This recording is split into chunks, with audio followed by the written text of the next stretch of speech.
Kembali di Kompas Siang, Saudara. Penolakan pekerja terhadap aturan baru dana jaminan hari tua atau JHT masih terjadi. Para pekerja menolak lantaran dana JHT sebagai haknya, namun pengambilannya dibatasi pemerintah. Pekerja kembali dihebohkan dengan aturan baru soal ketenagakerjaan. Setelah Undang-Undang Cipta Kerja dan upah minimum, kini soal dana jaminan hari tua atau JHT. Di Pasal 3 Peraturan Menteri Tenaga Kerja Nomor 2 Tahun 2022 tentang tata cara dan persyaratan pembayaran manfaat jaminan hari tua (JHT) tertulis, manfaat JHT bagi peserta yang mencapai usia pensiun sebagaimana dimaksud dalam Pasal 2 huruf A diberikan kepada peserta pada saat mencapai usia 56 tahun. Sementara Pasal 2 manfaat JHT dibayarkan kepada peserta jika mencapai usia pensiun, mengalami cacat total tetap, atau meninggal dunia.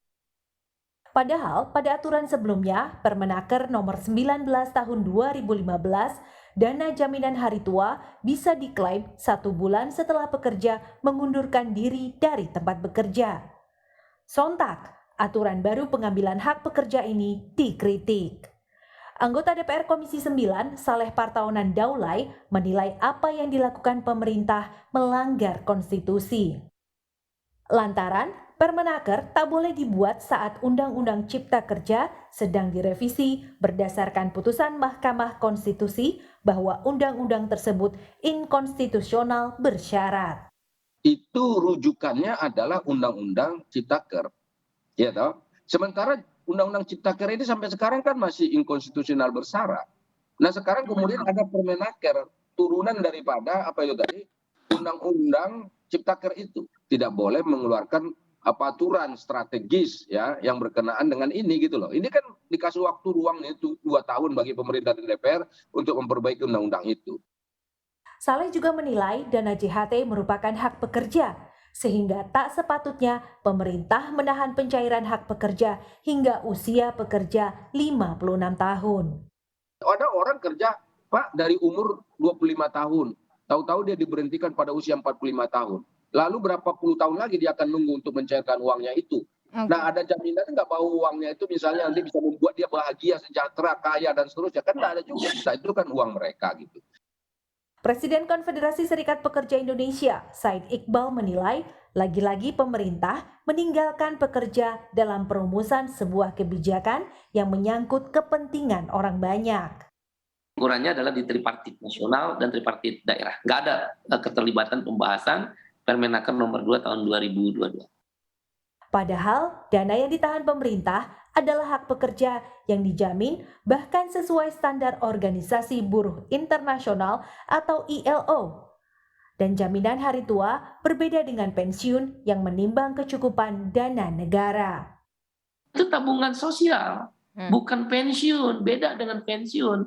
Kalau jaminan pensiun, dia harus menghitung kecukupan dana. Kalau JHT ini tabungan sosial. Di seluruh dunia sebagai ILO governing body berkantor di Jeneva, ini biasa namanya buffer. Ketika ada sesuatu namanya di security, social security. Karena dia jaminan sosial atau keamanan sosial. Ketika terjadi shock ekonomi, apakah itu krisis, wabah penyakit, pandemi COVID seperti sekarang ini, boleh sepanjang tidak mengganggu sustainabilitas daripada anggaran. Itu lazim di Yunani, di Jerman, di Turki, bahkan di Jepang. Menanggapi penolakan Permenaker, staf khusus Menteri Tenaga Kerja Tita Indahsari menjelaskan keputusan dibuat agar tujuan JHT sesuai dengan peruntukannya, yakni menjamin hari tua para peserta. Jaminan hari tua sama saja dengan jaminan pensiun misalnya. Jaminan pensiun kan juga tidak bisa diambil pada saat masa sebelum memasuki usia pensiun. Jadi memang jaminan sosial ini didesain untuk melindungi pada masa kini dan melindungi pada masa mendatang.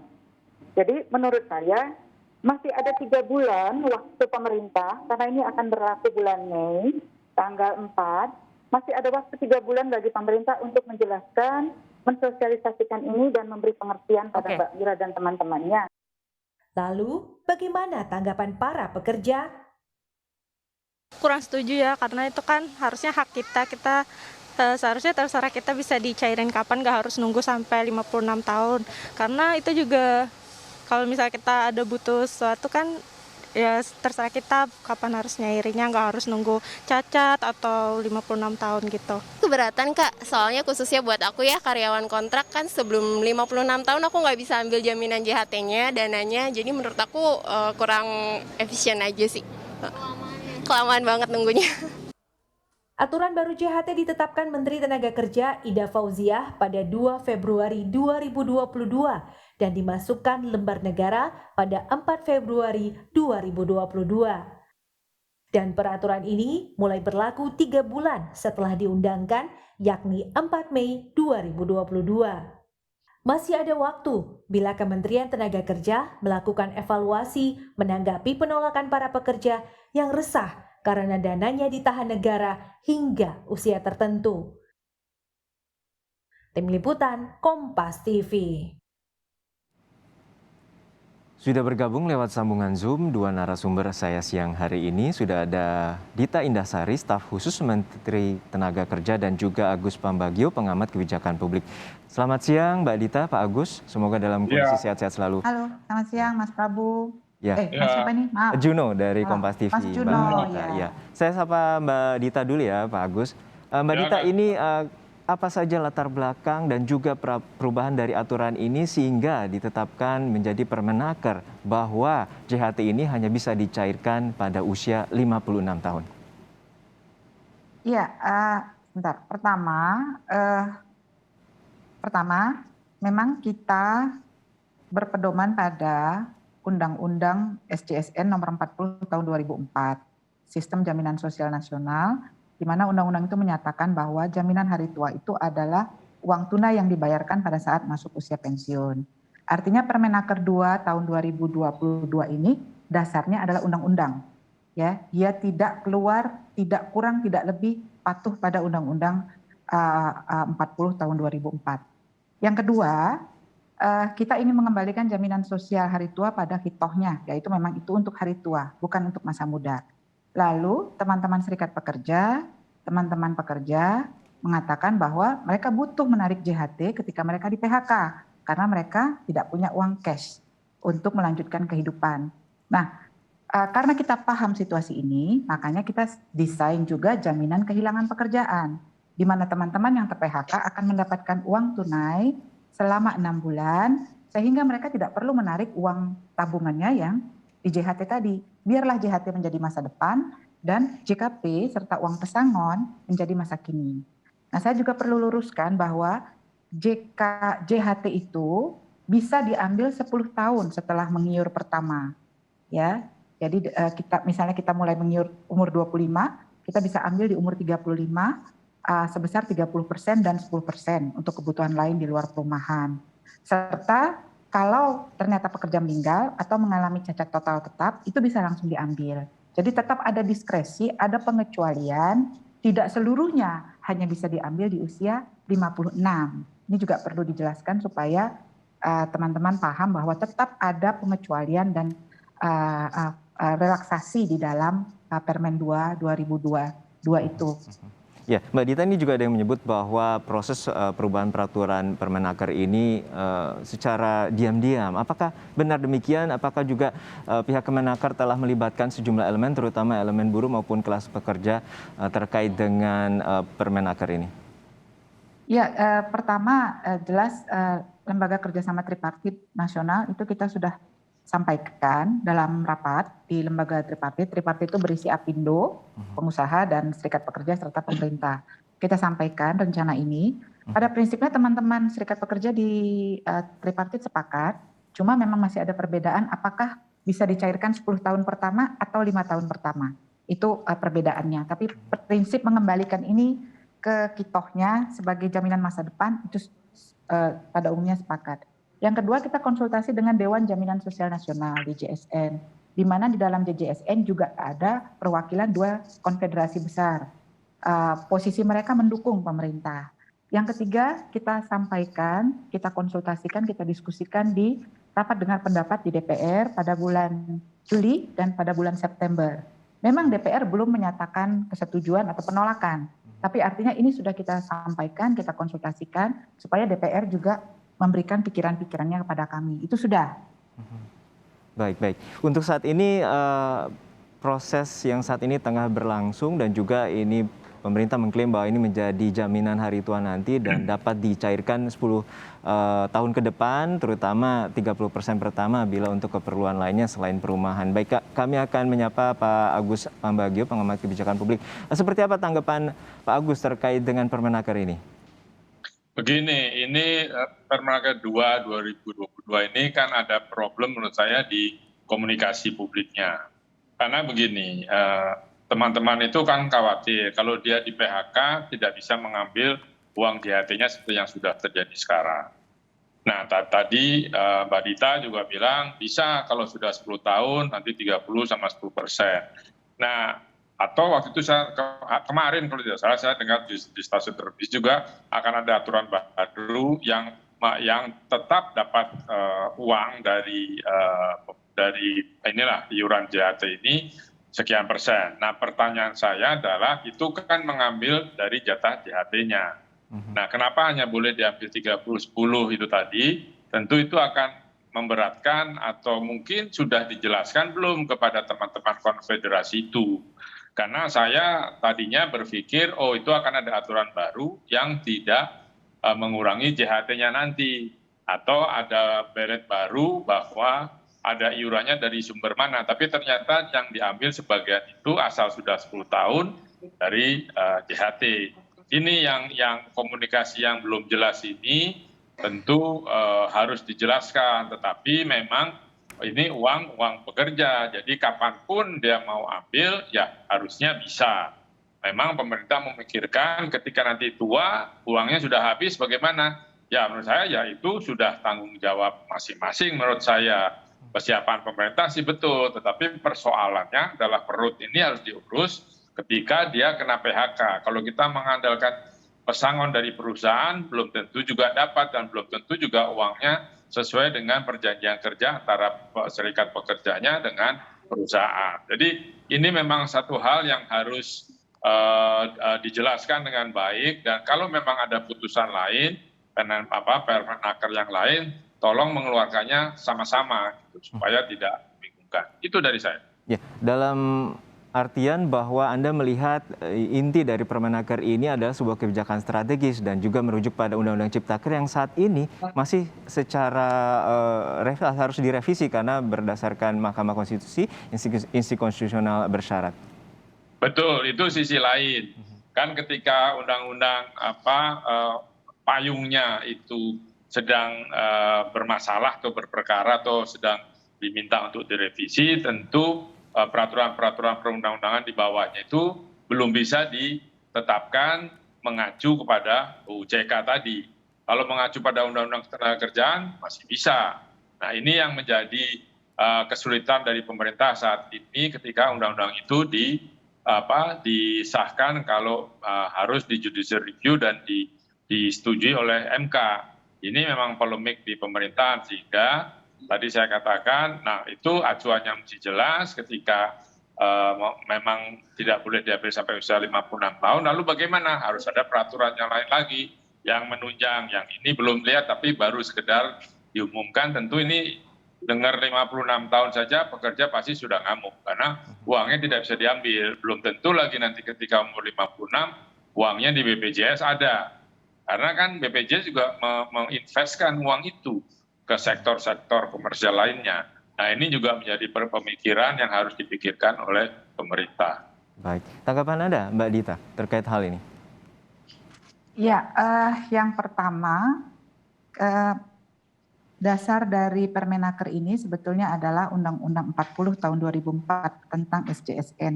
Baik. Jadi JHT sebagai uang tunai yang diterima pada saat usia pensiun itu stated di Undang-Undang 40 tahun 2004, kemudian usia 56 itu ada di PP 46 tahun 2015. Jadi sebelum Undang-Undang Cipta Kerja muncul, Undang-Undang SJSN tahun 2004 itu sudah mengatur hal ini.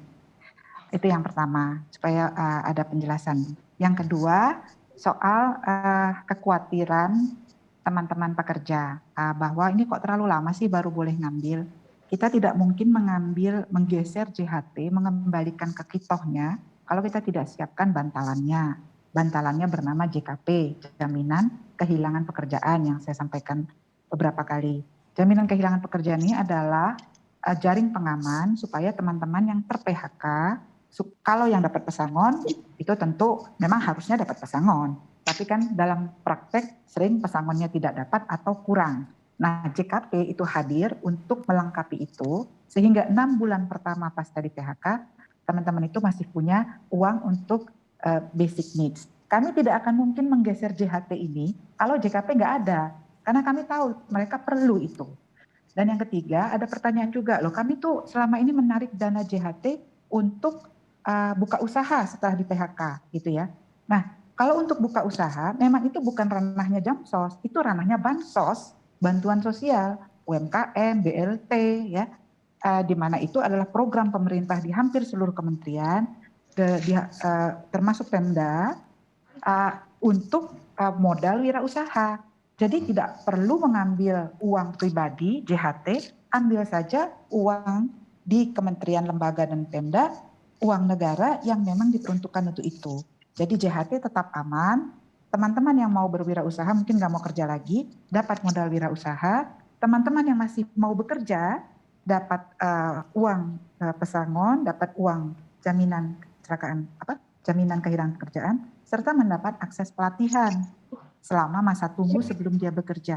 Jadi lapis-lapis bantalannya itu disiapkan, baru JHT ini kita announce. Ini pun masih berlaku 3 bulan lagi supaya teman-teman benar-benar paham dan firm bahwa tidak ada niat untuk merugikan serta menahan uang pekerja untuk kepentingan di luar kepentingan pekerja, ya. Baik, pada saat Anda menyampaikan bahwa terkait juga dengan PP tahun 2015, bahwa sebelumnya juga pada 2015 dikeluarkan Permenaker yang akhirnya juga JHT itu bisa dikeluarkan 1 bulan kemudian. Seperti apa tanggapan Mbak Dita? Iya, jadi pada waktu itu memang ada diskresi. Dan juga saat itu ada protes dari kalangan pekerja tentunya. Iya, jadi ada diskresi, protes dari kalangan pekerja, terjadi banyak PHK. Oke, karena terjadi banyak PHK dan kita belum punya JKP kan waktu itu.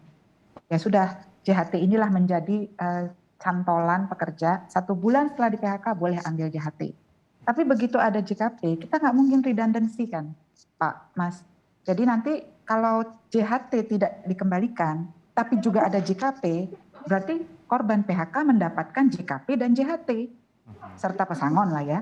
Kan terjadi duplikasi manfaat yang sebetulnya bisa kita geser ke masa depan, tapi tertumpuk semua di masa kini. Itu maksudnya. Baik, untuk poin kedua terkait dengan bila ada pekerja yang di PHK dan juga pesangonnya masih tersendat dan dia membutuhkan JHT ini dalam perspektif bahwa itu adalah haknya dia untuk mendapatkan. Namun demikian untuk melakukan usaha tentu ada kesulitan tertentu karena dia tidak memiliki pekerjaan tetap dan juga untuk meminjam di bank ataupun juga jaminan sosial. Seperti apa para pekerja dapat dijamin dan juga sosialisasi dari Kemenaker bahwa JHT ini merupakan pelindungan bagi mereka di masa depan kelak? Iya, jadi juga ada semacam fleksibilitas ya untuk JHT. Jadi teman-teman pekerja UMKM atau pelaku usaha di dunia UMKM, karena UMKM ini kita tahu belum stabil lah ya secara finance dan macam-macam, itu tidak diwajibkan untuk ikut iuran JHT dan jaminan pensiun. Karena kita anggap mereka belum terlalu stable sebagai sebuah usaha.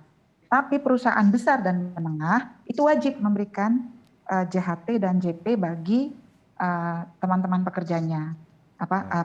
Jadi jangan ada alasan perusahaan-perusahaan besar dan menengah kemudian tidak memberikan jaminan iuran, jaminan pensiun dan jaminan hari tua untuk para pekerjanya. Yaitu yang pertama. Kedua, para pekerja yang bekerja tetap statusnya, perusahaan-perusahaan itu jangan sampai tidak memberikan pesangon. Jadi jangan karena udah ada JKP, lalu perusahaan cari alasan tidak kasih pesangon. Itu juga pelanggaran yang menurut saya harus segera kita tangani dan harus dilawan. Jadi jangan sampai karena ada JKP lalu alasan tidak kasih pesangon. Karena itu hak. Jadi pesangon itu hak dari perusahaan, hak pekerja dari perusahaan, JKP adalah hak pekerja dari negara. Nah, JHT kita geser ke masa depan. Baik, baik, saya akan mencoba untuk respons dari Pak Agus Pambagio. Pak Agus, ini saat ini apakah komunikasi dari pemerintah ini sudah tepat dan apa yang harus dilakukan publik terutama untuk terkait dengan menggugat? Apakah bila melakukan gugatan peraturan ini? Iya, begini, saya sih kalau menggugat itu lama dan melelahkan ya. Menurut saya begini, mungkin yang perlu dijelaskan tadi yang sudah dijelaskan oleh Bu Dita bahwa JHT itu kan ada hitung-hitungannya, itu berapa. Kemudian jaminan kehilangan pekerjaan atau JKP ini kan diambilkan dari JHT. Di posisi mana? Karena Undang-Undang 4 itu kan juga soal JKN kan itu juga menyebutkan ya hal-hal semacam ini. Ini yang mesti dijelaskan karena kan di pemikiran kawan-kawan pekerja itu lo nggak boleh diambil sama sekali.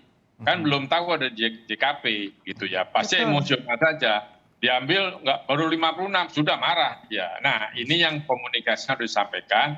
Betul Anda hanya ngambil 56 karena sudah peraturan perundang-undangan bukan pakai UJK adalah ada di situ jaminan kehilangan pekerjaan. Nah itu diambilkan berapa, hitung-hitungannya dijelaskan saja supaya mereka paham. Jadi kan mereka pasti hanya menghitung JHT-nya sekian, dapatnya nanti saya bisa jualan ini, bisnis ini, ternyata nggak bisa.